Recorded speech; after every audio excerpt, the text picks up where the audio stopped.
I don't know why you hit the road.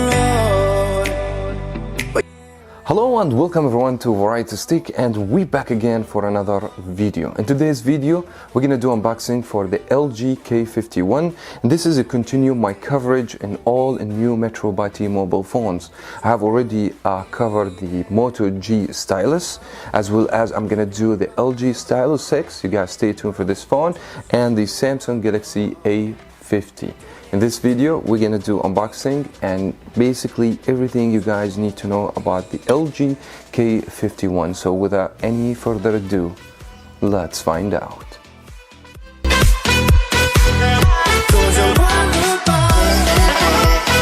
And let me kick off my video talking about pricing. The phone will be available through Metro by T-Mobile. If you are a new customer, you should be able to do a new activation and you get the phone for $39 US. That's actually low price for a phone like the K51. It has good specs, by the way. It's a decent device. I'm going to cover more about it in this video, but I'm just talking about price. 39 bucks for a new number. If you just sign Metro, no contract, this is actually a win. Now, if you are a current customer and you would like to do an upgrade, you're basically paying whatever the retail price of the phone, which is $149 US. Now, if you want to get this phone for free, this is what I recommend, to port your number from a different company, which is you will get the phone absolutely free. Now for the pricing, always make sure to contact your retailer store, Metro authorized dealer, and always check with them for the price and the deals they offer, because the price is not something fixed. They normally have different deals and prices. But this price as the time I make the video, so pay your attention about the date of releasing this video. Now for the packaging, LG, they changed this time around. It's not the typical Metro by T-Mobile packaging, even that you still see Metro by T-Mobile on the box and the K and the name of the phone, K51. I know you guys don't care much about the box, but the most important, what's inside the box. So let's go ahead and crack this open and look to the phone. I'm gonna give my first look and my first impression about the phone. And by the way, this phone is huge phone. You're talking about 6.5 inches. Let's go ahead and pull the phone out. Yes, that actually, it's a big device. If I'm gonna compare to the G stylus, this is actually a bigger device. Now here's some of the main specification. The screen is high definition, it's IPS. LG, they call the screen Max Vision, which is basically same as what Samsung says, like Infinity Display or whatever. These just names actually, okay? And then we have a triple camera on the back and 13 on the front, and 4000 milliamp power battery. There you go. So how the phone's gonna look on the back, just look nice. Let's go ahead and open the box and see what else comes. SIM card and the manual guide, and there's a SIM ejector tool, and we do have a charger from LG, and that doesn't actually specify it's fast charging. I might find out later on. I checked all the websites about the specs of the phone. The phone seems to me doesn't have fast charging. It has a cable actually to charge the phone, and I believe nothing else in the box. Let's come back to the phone itself. I'm gonna sit this on the side. There we go. Take the plastic. And by the way, I mean, the phone has a big screen, 6.5, and unfortunately the phone has only high definition. So this is high definition plus. That's not actually full high definition. The bigger screen, you need more resolution, but that's not the case over here. And then we'll have the front camera. Actually, there is like a camera notch over here, and then we have the volume keys, and we have, I believe this is a Google Assistant key. This is the power key. It should be on the right, and then on the bottom we will have the speaker, and we have a microphone and 3.5 headphone jack, and C-type charging, and then some warning that do not remove the the back of the phone because the battery is sealed, IMEI, and we have a fingerprint, and this actually the triple camera. I mean, the way the phone feels in the hands, actually it feels good. It feels like a premium, a solid device.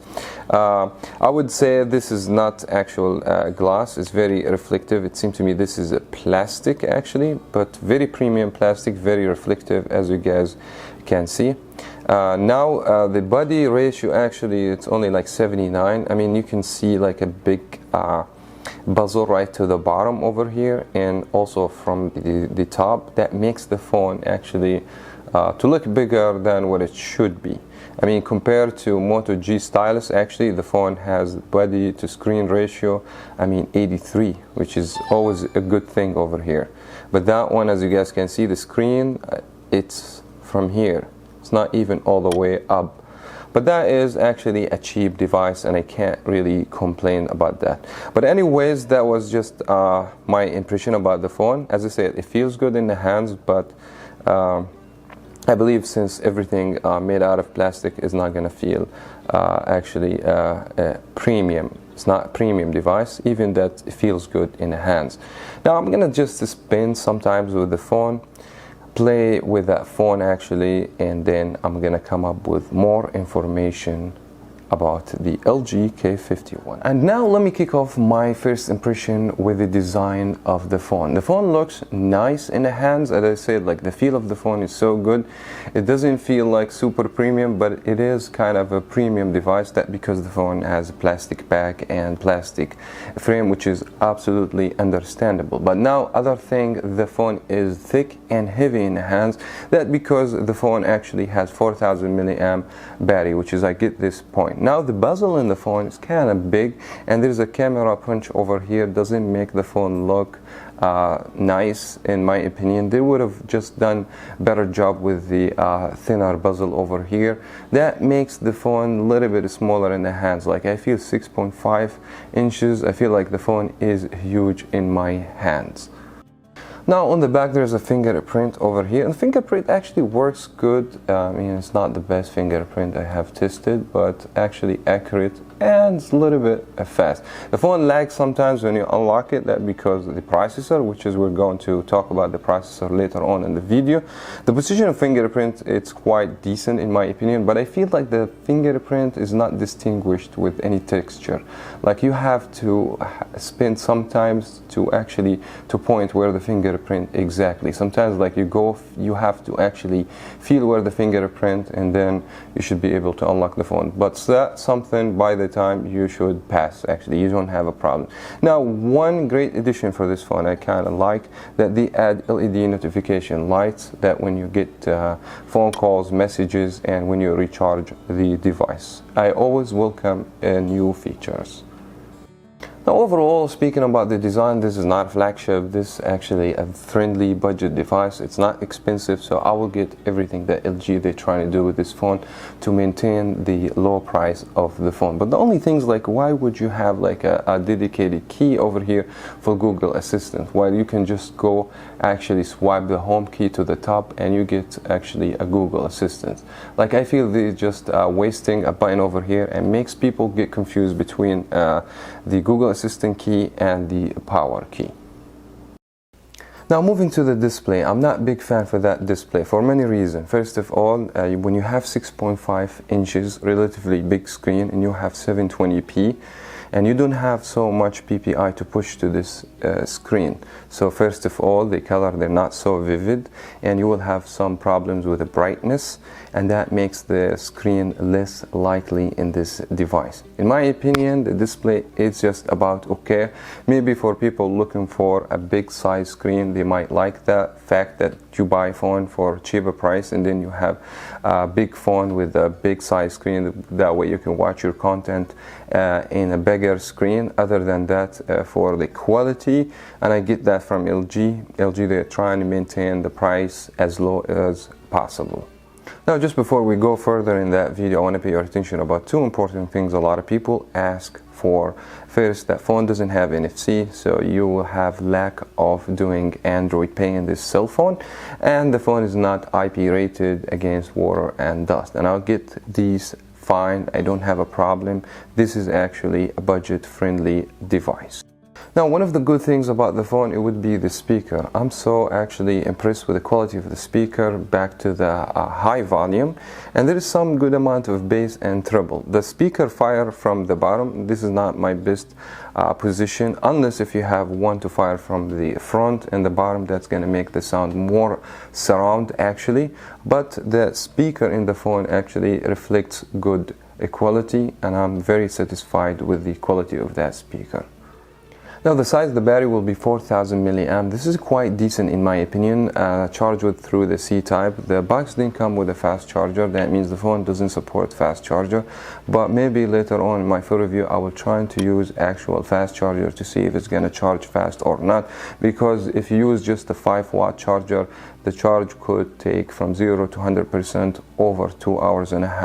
Now, going back to the performance of the battery, 4000, especially this phone doesn't have actually a high bright display and don't have a lot of actually high resolution, and the processor in the phone is not actually that super powerful processor to consume a lot of juice. So a phone like this with 4000 milliamp, you would expect the phone last you from 2 to 3 days if you are in a heavy use, and this is actually a big advantage for a phone like this. We haven't seen like even flagship phones came with powerful battery like this friendly budget device. Surprisingly, the phone came with Android 10, because the same phone in Boost Mobile came with Android 9 out of the box, and this is actually advantage to Metro by T-Mobile.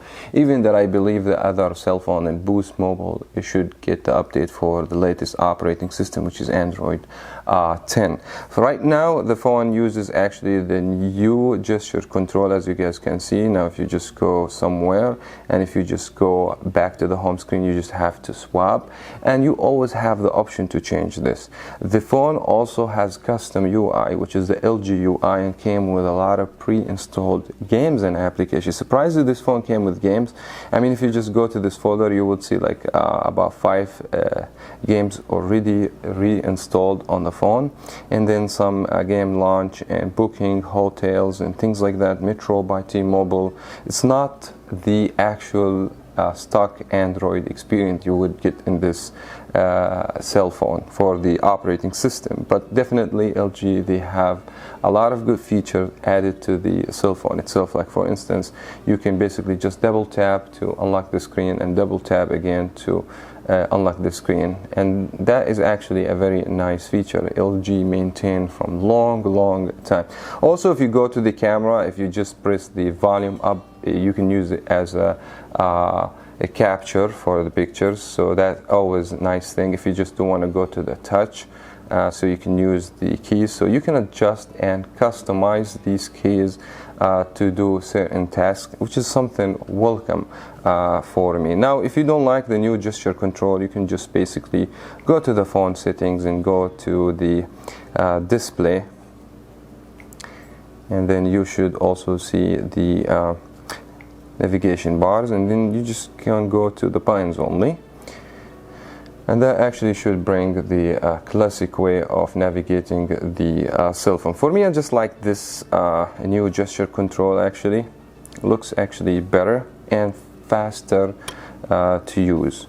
Other than that, I would basically do all the hidden features. We're gonna cover more of the software for this particular cell phone later on the channel, so you guys make sure to subscribe to Variety Stick in order not to miss this video. I just don't want to make this video long. It's already a long video. I just want to highlight the main important things in this video, and then if people want to watch certain things, I will be making dedicated video to explain that to you. I mean, surprisingly, for the first time we see that LG uses a different processor than Snapdragon. So this time around the phone came with MediaTek Helio P22 octa-core processor. It's not Snapdragon processor. In my opinion, actually LG, they did a big mistake. I know LG, they're trying to go down in the price or the cost of the phone. That's why they're trying to jump to a different manufacturer actually to reduce the price of the phone. But actually they didn't do good, because I'm not a big fan for this processor. It might seem to me okay for some people, but for me it's not. Now, I'm not pushing the phone, I'm not pushing the limit for that cell phone, and I found out that just going maybe like browsing the internet, going back to the home screen, the phone lags actually. It's not fluid, it's not the has the best experience. I get it if you're trying to push the phone to the limit, you're trying to go with high graphics games, and you're trying to play or do multitasking on the phone, and the phone start lags or slow down. But I haven't downloaded anything on the phone, and I have noticed that the phone lags, and sometimes it freezes for a little bit and doesn't work right. I even noticed this when I actually unlock the phone through the fingerprint. That's why when I was talking about the fingerprint, I said like it does work fine, but one of the problems that sometimes you get some delay, that because the processor, it doesn't respond good. I mean, if this phone came with Android 9, I get it, but on Android 10 it's a little bit more heavy, especially the LG. They do their custom UI on the phone that makes actually the phone struggle a little bit with that kind of processor. Now 3 GB of RAM, that's decent in my opinion. 32 GB for storage. I cannot ask more than that for a cell phone. I would say this is like a budget smartphone. Last but not least, we'll be talking about the camera. On the back of the phone, we have the triple camera. We'll have 13 megapixel main camera, wide with aperture 1.8, and then we have 5 megapixel ultra wide camera and 2 megapixel for telephoto and macro. And then we have also on the front 13 megapixel for selfie. Now the camera application is a great camera application, loaded a lot of good features, but the actual performance of the camera was not too impressive. Let me go ahead and open the camera application and show you some of the nice features that this phone has. Now let's go ahead and have a look on the main features for this camera. First of all, you will see that you have photo. Now if you just zoom out, that should actually change to the ultra wide. That's good, and you can zoom up to 2x and you should be fine. It's not going to crop the picture quality. And then you can go to the video. The video just have a few options. You don't have even slow motion, and then you have IA cam and more over here. If you go to more, you will have the option actually to choose the food mode, or you can do video streaming to your YouTube channel if you want, and that's actually a nice addition to the camera. Now also let me show you that you can change the ratio of the screen. Basically just go to the settings and you will see that you have full vision actually for the camera, and that's actually very nice, that because you can go to a different ratio, 18:9, instead of the standard ratio. That's if you want. That is available in this particular cell phone. I haven't seen this option in a lot of cell phone I even review, even that's more expensive and higher from this device. Now another thing also I liked about the camera application, if you take the portrait pictures, you will have the option to adjust the blur after you take the picture, and this is, in my opinion, it's a good thing, because normally when you capture the picture you don't know how much blur you want, depends on the picture and the background, but that actually available in that cell phone. Now let's go ahead and have a look on the picture and the samples I have taken in this phone. Selfie indoor, absolutely terrible. I mean, you can see that the picture is not sharp enough. That's because this camera struggle when you don't have enough lights. And one of the things I also was not impressed with the camera for, that didn't have even night mode. So when you have low light situation, the camera is gonna struggle. Move to another one. Actually, I did take this one indoor, also the same quality. I mean, you might see it okay because they have enough light, but once you have dim actually area, it's gonna actually struggle. Let's go ahead and show you actually here low light situation, absolutely terrible, and there is no option or whatsoever where you can change, adjust to come up with a good picture, unless if you want to use the flash, and I'm not big fan to using the flash. Here's some other samples for taking picture indoor with decent light. I mean, it would be okay, but as I said, it's not sharp enough. Now going outdoor, I mean, the camera will perform just good, but if you're just trying to actually zoom in, you will see that actually this picture or anything you see, it doesn't reflect good quality for the camera. But if you just have a look like this without even adjust anything, it would look fine. That's actually I took with the, I just want to show you the difference. This is max vision with 19:9 ratio, and this is just the standard. And you can see the difference between this and this. You get to get actually more from the screen. Now also using selfie outdoor, it's fine since you have enough light.